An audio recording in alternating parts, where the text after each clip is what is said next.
Hey everybody, welcome back to Tim Travels. It's Terry, your host, coming to you from the natural state and the state of nature here in the natural state, Arkansas. And why don't they call it Arkansas? I mean, it's Kansas. Why don't they call it Arkansas? I don't know. When I was a kid, I thought it was Arkansas. Because I learned to read, right? I was like, Kansas? Arkansas. And by the way, the name Kansas comes from the Native American tribe, the Kansa. So, I don't know. So, I'm guessing that maybe there's some relation. But, like there was another tribe here, part of the same tribe or whatever. Yeah, I'm here in Pine Bluff. I don't see many pine trees, and I haven't really seen a bluff either. But I'm guessing it's there's a reason they named the place. So I had a delivery. Actually, my delivery wasn't until my deadline was 05 tomorrow on Monday morning on the MLK holiday. And but I was like, nah, I could drop this early. I'm gonna get it there as soon as possible. So I got here about 6 o'clock this morning, and I'm here at Love's, and I fueled up here, drove the load over to Tyson, dropped it, but they didn't have any empty trailers. So I was like, well, I don't have an empty trailer. I don't have a pre-plan, so I'm just gonna hightail my bobtail over to back over to Love's. There are a couple other truck stop type places here, but I really wanted to get a shower, really wanted to shave, and I, obviously with a bobtail I can get parking. So it's been about 18 or 19 degrees here all day. It was that temperature when I got into town around 5:30 this morning. It's still that temperature.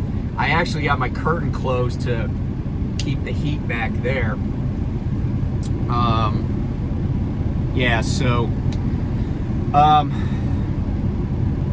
So this day in history, in 1930, my mom was born. She would be 94 if she passed away, but happy birthday to my mom. Her ashes are sitting on the china cabinet in my house, so she's still around, you know what I'm saying? Yeah, she would have been 94 today. So I wanted to talk a little bit about a couple of news items. First of all, I did read a report in Freight Waves that so just to back up a little bit, there's this metric in trucking called the tender rejection rate. And what that means is, so let's break that down. A tender is a request for truckload services. And because there really is no rejection rate in LTL, right? Like, you got one pallet, they'll take one pallet if they service your area. But in truckload, because most of the time it is exceedingly rare that you would pick up from more than one customer at a time, because then it's not truckload, it's LTL, right? It's less than truckload. You sometimes will have two pickups for the same customer, but there has to be, when you do that, it still has to be one place that the bills go, the invoices go. So it's either got to be one shipper or one, and we say receiver, but receiver's not the actual technical term, it's consignee. So one shipper, one consignee on that transaction. But anyway, so a tender is a request for services, and the rejection rate is how many times, or what percentage of all requests for services in a given trucking segment are rejected by the initial carrier, then forcing it to go either to a different carrier or to brokerage. And so what that means is, the higher the tender rejection rate, in other words, the higher the number of requests for services that don't get filled by the company the carrier that's being requested, the higher it is, that means there's more demand for truckload services and there's less capacity, presumably. And so that rate, and they break it down by segments, so like flatbed, dry van, reefer. And flatbed was kind of suffering over the past couple of years, as everybody was. But the interesting thing is that reefer, the tender rejection rates for three different months in the last half of 2023 were at 10%. So that means 10% of all tenders were rejected. And that's not a lot compared to what it was, say, 3 years ago, but it's trending better. And year over year, the tender rejection rates are better. Now, some of that is cyclical because of the holidays, but and it also is cyclical, or it's cyclical because of the part of the year we're in, but it's also based, it also varies from region to region. Like they were pointing out in the article, the Pacific Northwest has really 2 times per year that they really have a lot of need for truckload. One is harvest season, so late summer into the fall, and then Christmas tree season, which is also in the fall, right? Because the tree that you buy on December 1st was probably cut down before Thanksgiving in order to get it on a truck and get it to the Christmas tree lot where they sell the fresh Christmas trees. So anyway, it varies, but the deal is that the 2 places that continue to be the best for refrigerated is the central part of the country and the north. Like, so northeast, north central, those are the sweet spots for highest tender rejection rates, and what that means to you and to me is those are the places where those shippers are going to pay the most to get a truck, temp control in this case. So a little bit of news there. That does kind of bode well for things getting better, and they have been incrementally getting better over the course of 2023. So there's hope that it's going to continue to get better. And I think, just like I was talking about this the other day, like the microeconomic, right? The individual driver, I think a lot of us are seeing a little bit better stuff. Now, the wrench in the works is what I'm stopped for and what I'm kind of shut down for, and that is the weather, right? The interesting thing, though, is that once the weather breaks, there's going to be a lot more work, because drivers, so companies, carriers aren't rejecting tenders, drivers are rejecting tenders.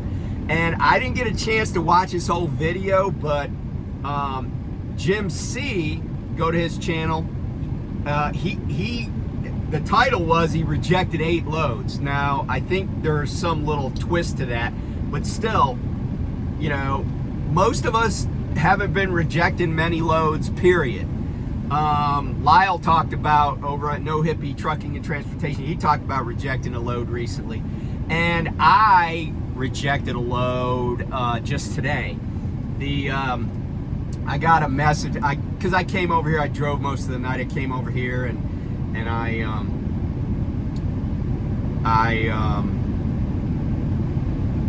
said, all right, well, I'm going to do my 10, because I didn't have an immediate pre-plan. I had some time on my clock, not a lot, but if it was in a place that I had an empty and it was a place I wanted to go, I could have like headed that way. But anyway, I got over here and I went to sleep, and I woke up a few hours later, and I had a pre-plan picking up down in Texas.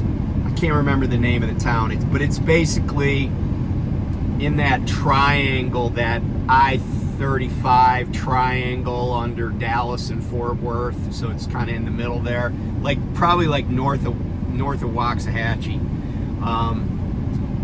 But they were going to get freezing rain south of I-20, and they were going to get snow north of I-20. The weather's bad here. By the time I did my 10, the weather's bad here. So I'm like, I'm not. And that load was going to Farmington, New York, which is out on Long Island, and there wasn't even any toll pay on the dispatch. There was like some $275 like assessment or fee or whatever on top of the line haul. But even with all of that and reefer fuel surcharge, it wasn't even $2 a mile. And I'm like, I'm not going down to Texas to take a load to Long Island. There's not even toll money on it, and it's $2 a mile. I'm not interested. And I probably wouldn't have been interested even if the weather was good, because I just don't like running into Texas. So that's my tender rejection for the day. I mean, this week will be a little bit light unless I get something between now and Wednesday. But like I told my wife, it beats being in a ditch. Even if I only make even if I only clear a few $100 this week, it beats being in a ditch. So and there's no shortage. Woo! It's too much light. Hold on a second. I gotta turn a light on here.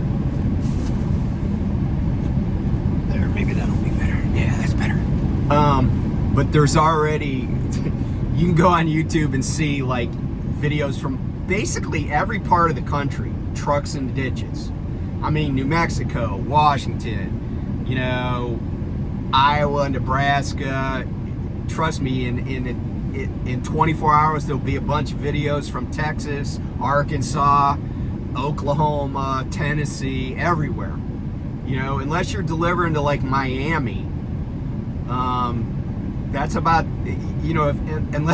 unless you're south of I-10 and east of I-75 in that little corner of the world, you might be up against some bad weather. So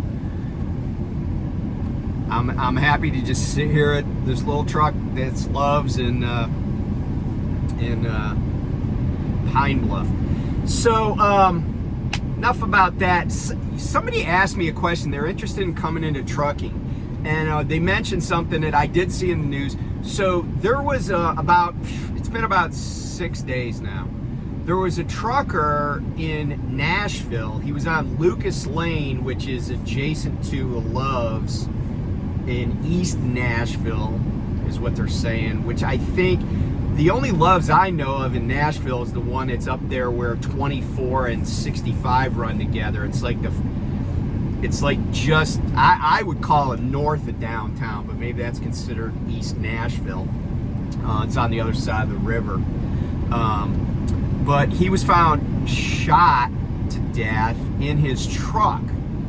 And I tried to get more information on it, but of course, in the initial reports, everybody's jumping to conclusions about what happened to this guy. It could very well be that he killed himself. That certainly happens. People shoot themselves all the time. Gun suicide is like, it's a thing in America, right? But, it's possible that somebody tried to truck jack him. Possible he was involved with some people that were up to no good, like, maybe he was trying to buy some drugs, maybe he was, I don't know, right? Prostitution, you name it. Could have been somebody that just hates truckers. I don't know. We really don't, I haven't found any other information out. And, a lot of truckers, where people were commenting, it was probably another trucker. Well, I don't know if it was. I mean, it's possible. Truckers have shot at each other on the highway even. Like there was a guy that was arrested. He shot at another truck on the Tri-State Tollway a few months ago, But this person that was commenting said, I heard about this murder and we call it homicide in Nashville, right? I'm just worried about trucker safety. And, it's certainly a subject that's come up and stuff. But let me just say this about trucking. Trucking is not the safest occupation for a number of reasons. But it's also not the most unsafe occupation. I tend to believe that the dangers in trucking are probably, when it comes to like crime, are often overblown and or misreported. And I'll give you an example of this. There was a guy who in Memphis who said, hey, this dude walked up to my truck, like the guy was in the cab, walked up to the truck, put a gun in my face and made me open up my trailer. And then they stole like $50,000 worth of Nikes, Air Jordans or whatever, out of my trailer. That was his story. And everybody's like, man, it's really bad out there. And I'm like, wait a minute. If you're going to, because here's the thing about cargo theft. When I worked at Estes, somebody came on our yard. Now, mind you, we had like, I'm not joking when I say at least 200 trailers on that terminal property at any one time. Probably of the 200, we probably had 160 pups and 40 vans. And they all basically look the same. The only thing different is they have different numbers, right? And it's like going to Springfield. Every trailer says Prime on the side. They all look the same, okay? And somebody came on the property, latched a van, and drove away with it. And wouldn't you know that van just happened to be an Amazon shipment? Now, what do you think the odds are that somebody came on our yard and took that Amazon van and picked that particular trailer out of, the 200 trailers that were there without it being an inside job? And the answer is pretty much zero. Now, why do I mention that? Because what are the odds that I'm parked in Memphis, Tennessee, a place with a lot of crime because there's a lot of poverty in Memphis. It's one of the poorest big cities in the country. Might be the poorest when I'm talking about people above or people below the poverty line, percentage of population below the poverty line. There's a lot of crime in Memphis. But what are the odds that somebody says, I'm going to get a gun, stick up a truck driver who might have a gun, because I think it's widely known that a lot of truck drivers carry guns. I'm going to stick this guy up, make him, and basically kidnap him, right? Kidnap him, make him unlock his trailer in the hopes that there's something valuable in there. Like, how is it that people, like, why did they pick him? And the answer is the obvious. It was an inside job. How would those robbers know what was in his trailer and know that it was very valuable and could be easily sold on the street, right? Like, if you stick up a dude with a whole truckload of washers and dryers and dishwashers, I used to carry that stuff all the time at GP, you know, what are you gonna do? Steal one and sell it on? No, you're not. That stuff doesn't get stolen, right? Or what about you stick up a guy like me last night who had bins of raw meat? Get me a forklift. No, that's not what they're looking for. So how is it that they picked him with a shipment of Air Jordans? The answer is, it was a setup. It was an inside job. Somebody, and it just, none of it makes sense, right? Because none of it makes sense. That was just his story. And, you know, so a lot of times things get blown out of proportion and people say there was, and here's the thing, right? Like cargo thefts, I'm not cargo, right? I know there's a trucking company that says our most important cargo is our drivers. I'm not cargo. I don't ride in the back. But, oh, my tires are getting cold. But here's the thing.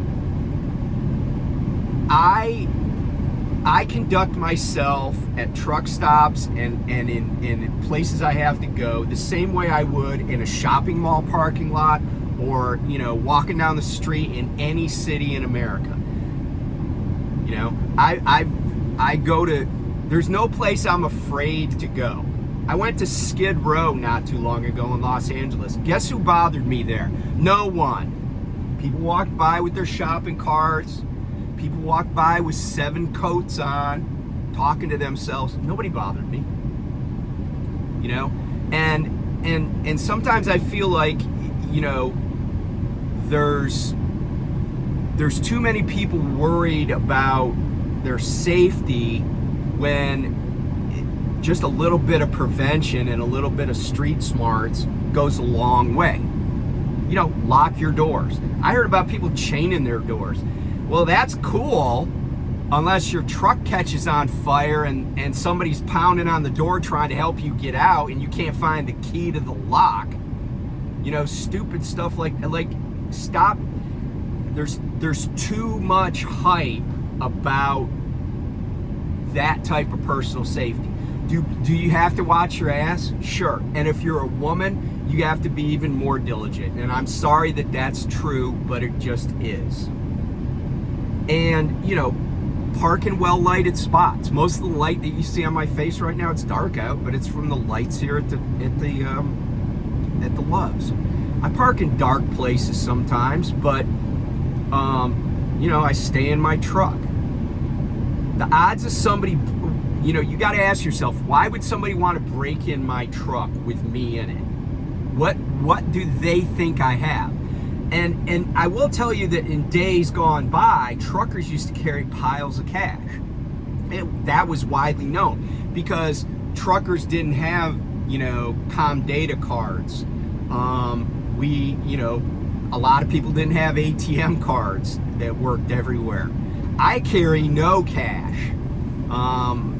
But you know, I still do see truckers getting like huge amounts of cash. Like I don't know why somebody wants to have $200 cash on them while they're out on the road. I mean, I never have found the need for that. But whatever. I mean, people can do whatever they want to. But that's the personal safety part of it. I think the more dangerous part of trucking by far is simply being on the road. And truckers with dangerous habits are more of a risk to them and to other drivers. My biggest fear, I think, in trucking is, other than like running into a pileup that I just couldn't get stopped for, which is why I try to stay off the roads when it's slippery out like it is now, is a trucker like being on a 2-lane road and some trucker, you know, because I drive at night and I drove basically mostly 2-lane roads to get here to Pine Bluff from where I picked up in in Gunterville, Alabama. It's basically cross lots. I drove like US, I don't know, 231, drove down through Oxford, Mississippi. Then I was on US 49 when I crossed the Mississippi River, went through Helena, West Helena. Then I got on 79, came through Stuttgart. So like a lot of that was 2 lanes. My biggest concern on those roads is another truck driver falling asleep.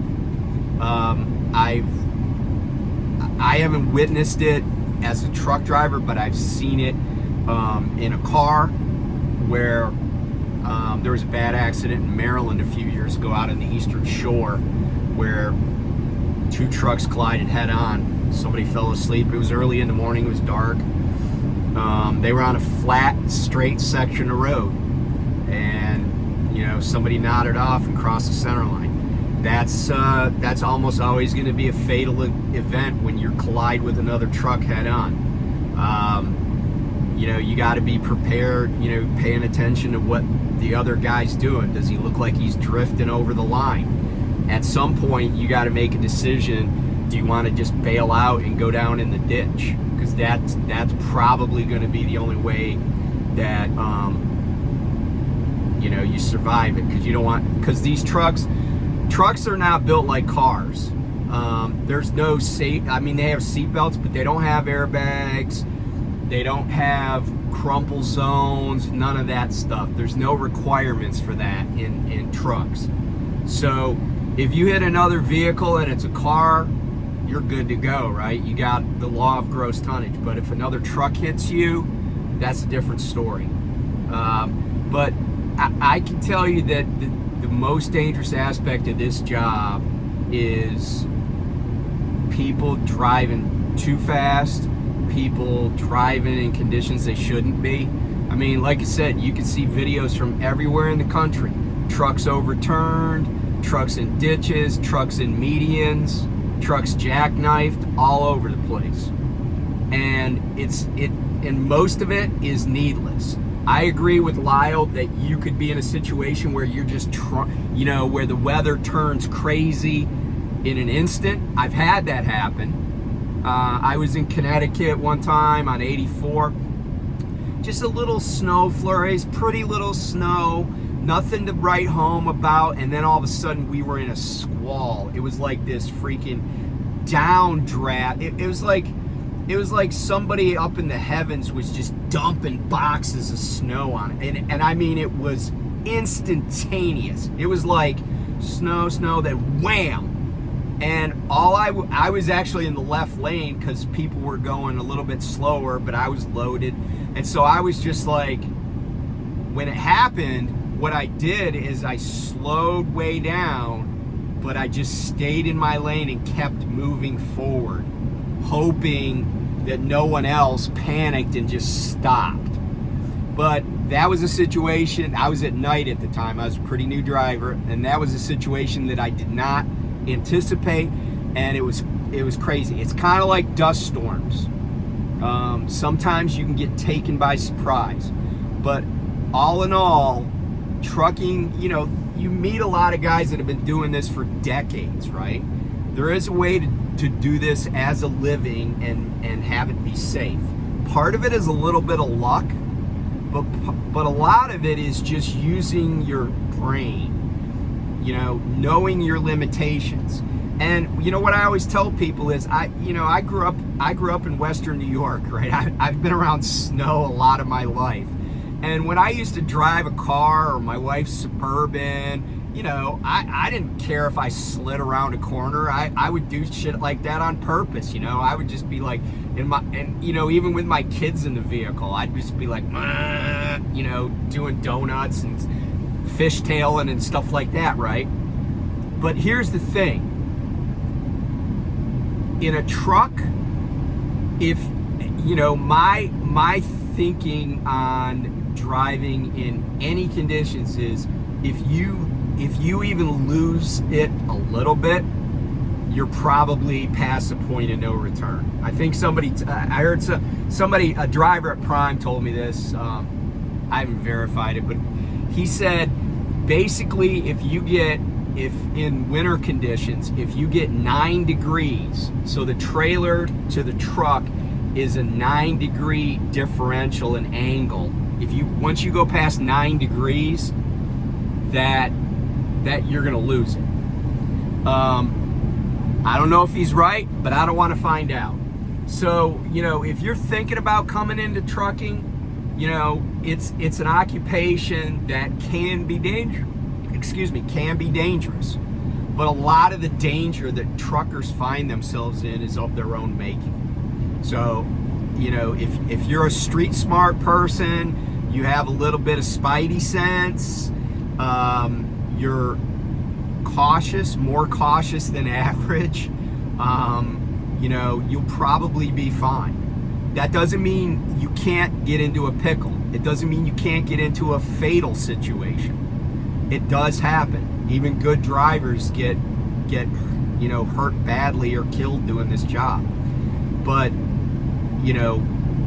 on balance, I think that it can be a safe occupation and you get to go home when you want to go home type of thing.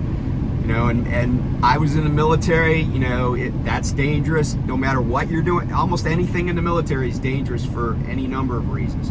But lots of people live to tell about it. So I hope that assuages some fears, but I also hope it makes you think about some stuff that I think about. So anyway, be safe out there. You know what?